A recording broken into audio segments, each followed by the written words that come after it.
Alohado Integrated News and Current Affairs, ang iyong maaasahan at mapagkakatiwalaang tagapagbalita ng bayan.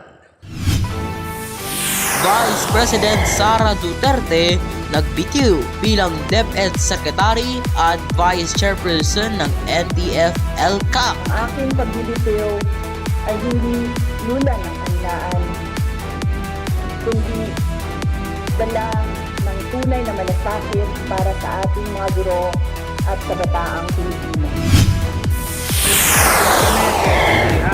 Huwag mo na kayong Labas mo yung pera, Nay. Nay, labas mo yung pera.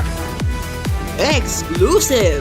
Dalawang senior citizen inaresto dahil sa ibinibenta nilang bahay at lupa na ilang beses na naisangla. Pamilya, wawalang Pilipinong tripulante sa pag-atake ng grupong Houthi sa MV Tutor. Nakipagtulong sa mga opisyal ng DMW at OWA. Exclusive!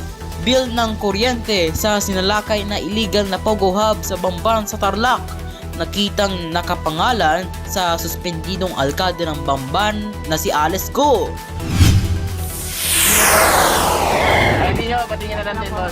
Nagpanggap umanong traffic enforcer para makapanikil sa isang motorista. Inahanap ng MMDA. Sundalo ng Philippine Navy na naputulan ng daliri sa gitna ng pangharas ng China sa Ayungin Shoal, ginawaran ng parangal ng AFP.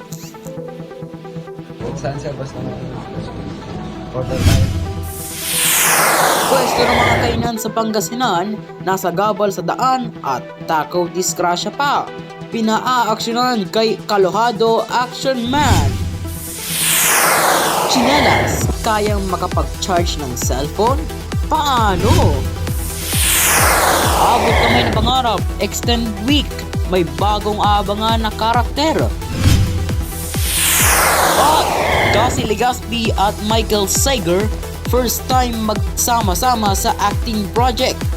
Mas pinaka-espesyal dahil i-direct ng daddy ni Cassie na si Zoren Legazpi.